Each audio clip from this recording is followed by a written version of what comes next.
Hi friends, அஸ்ஸலாமு அலைக்கும், வணக்கம்.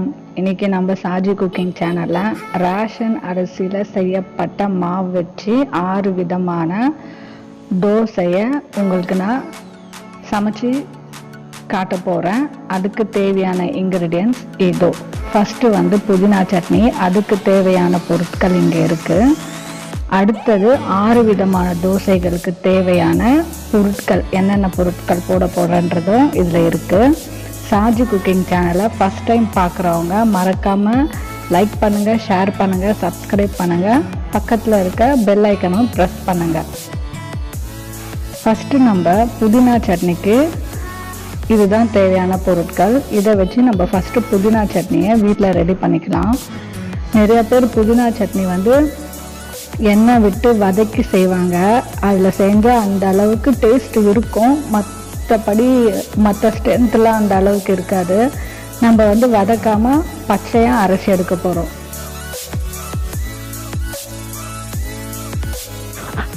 புதினா சட்னிக்கு தேவையான பொருட்கள் எல்லாம் நம்ம ரெடியாக வச்சுருக்கோம். புதினாவை நல்லா அலசி ஃபில்டர் பண்ணி வச்சுருக்கோம். இப்போ ஒரு ஜாரில் புளி,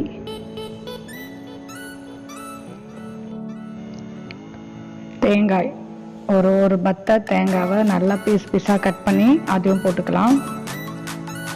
அடுத்தது பச்சை மிளகாய், இஞ்சி,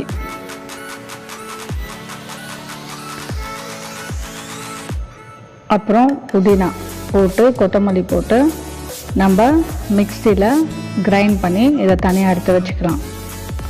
ஒரே ஒரு தக்காளி போடுங்க போதும், இல்லாட்டி புளிப்பாயிடும். ஏற்கனவே புளி போட்டிருக்கோம் இல்லையா, அதனால் ஒரே ஒரு தக்காளி பழம் போட்டு கொஞ்சம் உப்பு போட்டு நம்ம புதினா சட்னியை அரைச்சி எடுத்துக்கலாம்.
புதினா சட்னி ரெடி.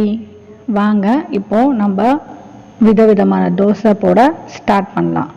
ஃபஸ்ட்டு ஒரு கனமான கல், இது பெரிய கல், தோசை கல். நான் இதை ஸ்டவ்வில் வச்சுட்டு கொஞ்சமாக மாவு ஊற்றி ஃபஸ்ட்டு நார்மல் கல் தோசை அதுதான் நான் உங்களுக்கு இப்போ செஞ்சு காட்ட போகிறேன்.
கல் தோசை ரெடியாக ஆயிடுச்சு.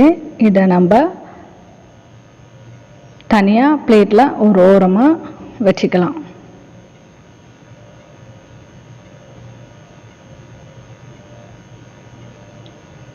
நெக்ஸ்ட் பார்த்தீங்கன்னா நைஸ் ஆனியன் தோசை போட போகிறோம். மறுபடியும் ஒரு கரண்டி மாவு எடுத்து அழகாக வட்டமாக நல்லா தோசை மாவை தோசைக்கல்லில் இந்த மாதிரி ரவுண்ட் ஷேப்பில் போட்டு அதுக்கு மேலே வெங்காயம், நிறைய வெங்காயம் போட வேண்டாம், சும்மா லைட்டாக கொஞ்சம் ஆயில் போட்டுக்கலாம். போட்டுட்டு சும்மா ஒரு கைப்பிடி வெங்காயம் நல்லா நறுக்கி வச்சுக்கிற வெங்காயத்தை அழகாக பூ போல் மேலே தூவிட்டு, அப்புறம் பச்சை மிளகா. நான் பச்சை மிளகா கொஞ்சமாக தான் போட்டிருக்கேன். எனக்கு காரம் அவ்வளோ வேண்டாம். காரம் அதிகமாக சாப்பிட்றவங்க நிறையா பச்சை மிளகா போட்டுக்குங்க. இப்போது நைஸ் ஆனியன் தோசை.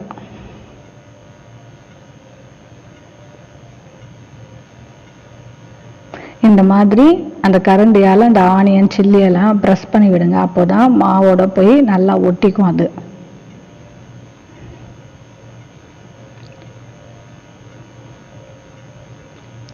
சும்மா வீட்டில் டிஃபனுக்கு ஒரே தோசையை போட்டு கொடுத்தா எல்லாருக்கும் போர் அடிக்கும். அதனால தான் நான் ஒரு 6 விதமான தோசையை உங்களுக்கு டெடிகேட் பண்ணுறேன். கண்டிப்பாக நீங்கள் வீட்டில் இந்த தோசையெல்லாம் செஞ்சு சாப்பிடுங்க.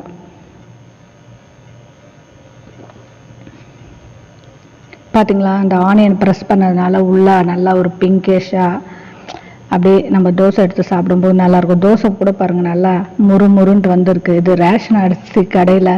ரேஷன் கடையில் வாங்கின அரிசியில் செஞ்சதுன்னு நீங்கள் சொன்னால் நம்புவீங்களா? எப்படி இருக்குது பாருங்கள், கடை தோசை மாதிரியே. இப்போ நம்மளோட nice onion dosa ready. Third one பார்த்தீங்கன்னா புதினா சட்னி தோசை. நம்ம அரைச்சோம் இல்லையா ஃபஸ்ட்டு புதினா சட்னி, அதை வச்சு தான் தோசை போட போகிறோம். மறுபடியும் ஒரு கரண்டி மாவு எடுத்து தோசைக்கல்லில் அழகாக இந்த மாதிரி வட்டமாக போட்டு லைட்டாக கொஞ்சம் ஆயில் விட்டுட்டு நம்ம அரைச்சி வச்சோம்ல புதினா, அந்த புதினா சட்னி தான் இது. இதை மேலே ஸ்ப்ரெட் பண்ணி விடுங்க. இது போடும்போதே நல்ல ஒரு அரோமா வரும், சூப்பராக இருக்கும். இந்த மாதிரி தோசை கரண்டியால் நல்லா ஸ்ப்ரெட் பண்ணி விடுங்க.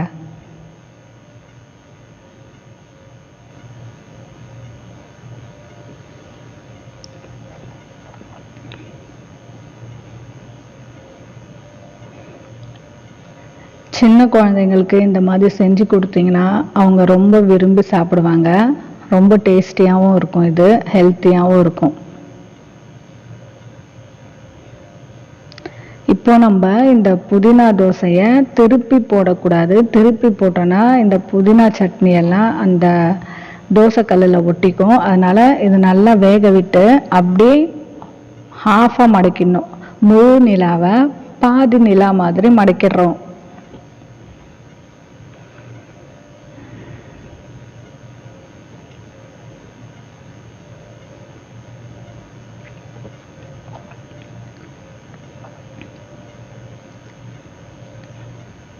இப்போ இதை பாதியாக மடக்கி வச்சிடலாம். ஸோ நம்மளோட புதினா சட்னி தோசையும் ரெடி.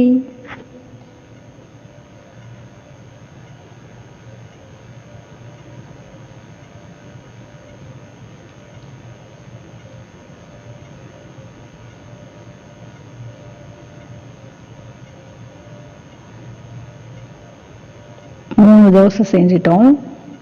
இப்போ 4வது தோசை செய்ய போகிறோம். மறுபடியும் அதே தோசைக்கல்ல ஒரு கரண்டி மாவு போட்டு நல்லா வட்டமாக போட்டு நம்ம வீட்டில் அரைச்ச சனா குனி மிளகாய் இட்லி பொடி, இதோட லிங்க் உங்களுக்கு நான் டிஸ்கிரிப்ஷனுக்குள்ளே கொடுக்குறேன், மேலே ஐ பட்டன்லேயும் கொடுக்குறேன், போய் பாருங்கள். இந்த சனா குனி இட்லி பவுடரை இந்த தோசை மேலே அப்படியே நம்ம தூவி விட்டுட்டு ஆயில் போட்டுட்டு இதையும் திருப்பி போடாமல் பாதியாக மடக்கி எடுத்துடணும்.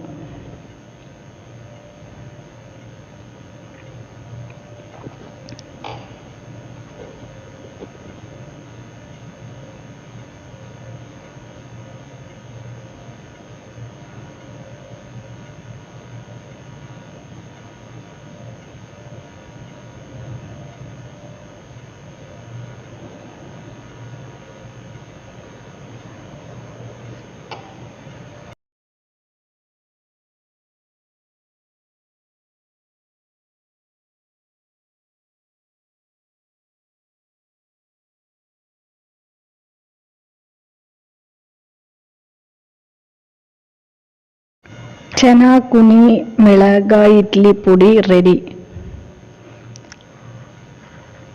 அடுத்தது 5வது தோசை என்னன்னு பார்த்தீங்கன்னா மிக்ஸ்டு மசாலா தோசை. அதாவது நம்ம கிட்ட ஃபஸ்ட்டு ஒரு கரண்டி மாவு போட்டு மேலே வந்து லைட்டாக ஆனியனை தூவி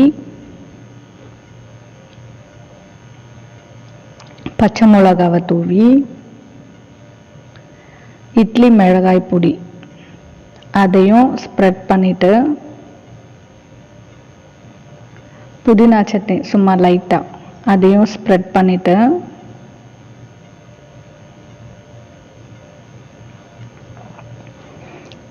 அப்புறம் ஃபைனலாக கொத்தமல்லியை கொஞ்சம் எடுத்து அப்படியே மேலே தூவி விட்டுடலாம். இதுதான் வந்து பார்த்திங்கன்னா மிக்ஸ்டு மசாலா தோசை. கொஞ்சம் ஆயில் போட்டுக்கலாம்.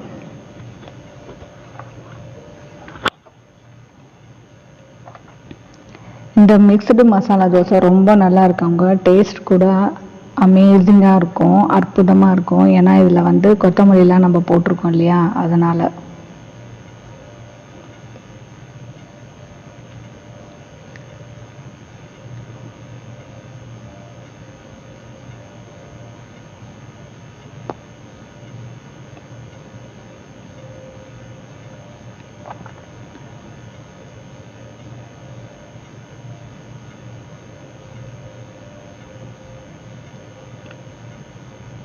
இப்போ நம்மளோட மிக்சடு மசாலா தோசையும் ரெடி ஆயிடுச்சு.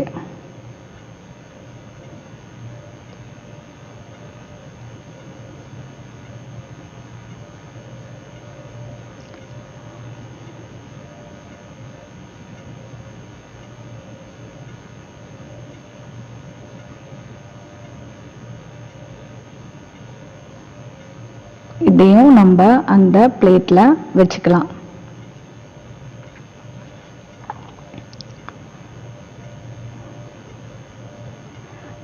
இது வந்து சீஸ்.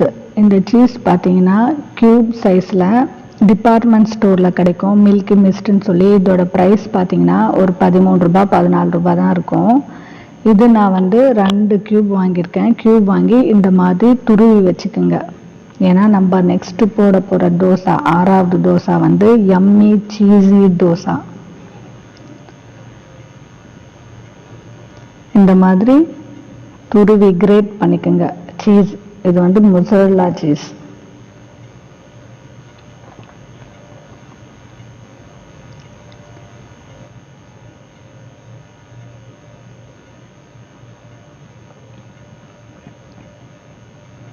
இது குட்டி பசங்களுக்கு ரொம்ப பிடிக்கும் இந்த தோசை.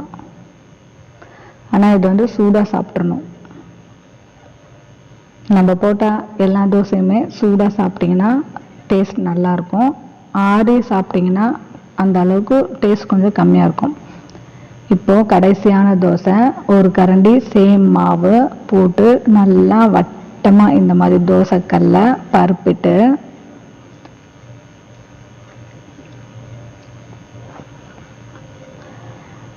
நம்ம கிரேட் பண்ணோம் இல்லையா மொசரல்லா சீஸ், அதை மேலே வந்து அப்படியே ஸ்ப்ரெட் பண்ணி தூவி விடுங்க.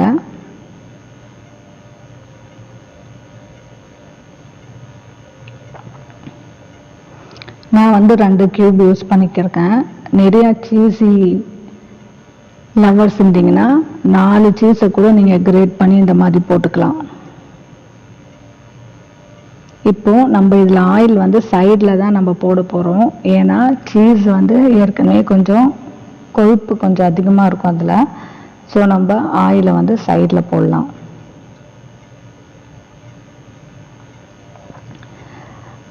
இந்த எல்லா தோசையும் நான் வந்து ரேஷன் அரிசி வச்சு ப்ளஸ் வீட்டில் இருக்க நம்ம சாப்பாடு செய்கிற ஒரு 2 ஆழக்கு அரிசி அதை போட்டு தான் நான் இந்த தோசை எல்லாம் செஞ்சுருக்கேன். தோசை பார்க்கும்போதே பாருங்கள், கடையில் விற்கிற நம்ம ஒரு 3 ஸ்டார் ஹோட்டல் 2 ஸ்டார் ஹோட்டல் இந்த மாதிரி ஹோட்டலில் சாப்பிடுவோம் இல்லையா தோசை, அந்த மாதிரி நல்லா நைஸாக வந்திருக்கு.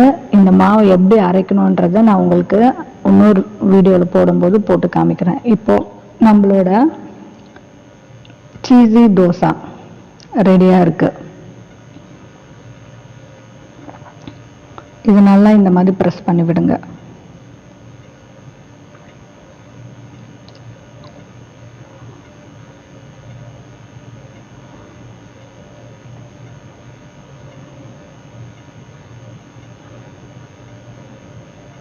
சீஸ் பாருங்கள் நல்லா மெல்ட் ஆகி இந்த மாதிரி சைட்லலாம் வெளியில் வருது பாருங்கள் சீஸு.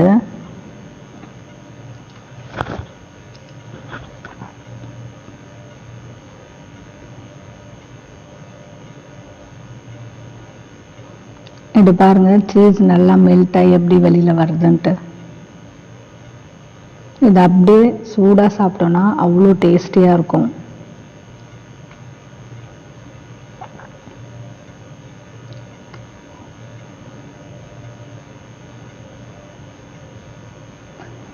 இப்போ நம்ம சீஸி தோசை கூட ரெடி ஆயிடுச்சு. நம்மளோட 6 விதமான தோசையும் ரெடி ஆயிடுச்சு. ஃபஸ்ட்டு நம்ம சீஸ் தோசையை சாப்பிட்றலாம். ஏன்னா அது சூடாக இருக்கும்போதே நம்ம அதை சாப்பிட்றணும்.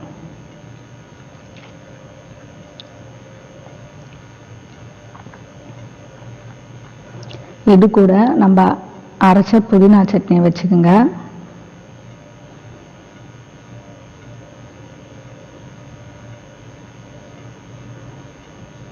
இப்போ நம்ம சீஸ் தோசாவை எடுத்து சாப்பிட்டு பார்க்கலாம். எவ்வளோ சாஃப்டாக ஸ்மூத்தாக இருக்குது பார்த்தீங்களா? பாருங்க சீஸ் எப்படி மெல்ட் ஆகி வருதுன்ட்டு.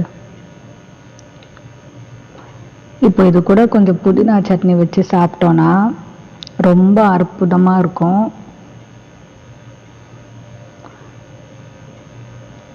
வாவ் டேஸ்டில் இருக்கும் இது.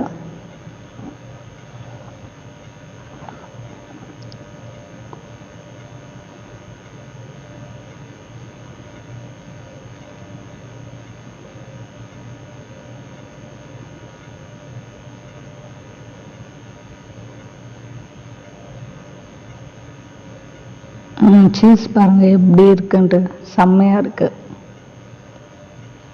நல்ல ஒரு டேஸ்ட்டு. இந்த டேஸ்ட்டை நீங்களும் வீட்டில் செஞ்சு சாப்பிட்டு என்ஜாய் பண்ணணும். அடுத்தது புதினா சட்னி தோசை.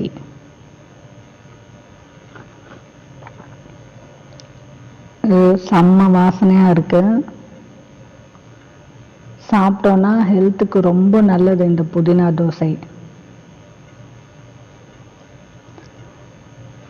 ஃப்ரெண்ட்ஸ், நீங்கள் எல்லாரும் இந்த 6 விதமான தோசையும் கண்டிப்பாக வீட்டில் ட்ரை பண்ணுங்கள். வீட்டில் இருக்க சிம்பிளான பொருட்கள் வச்சு தான் நான் செஞ்சுருக்கேன். நீங்கள் எல்லாரும் இந்த தோசையை வீட்டில் செஞ்சு சாப்பிட்டு பாருங்கள். சாப்பிட்டு பார்த்து எனக்கு கமெண்ட்ஸ் பண்ணுங்கள். நான் உங்கள் கமெண்ட்ஸ்க்காக காத்திருக்கேன். நன்றி, வணக்கம்.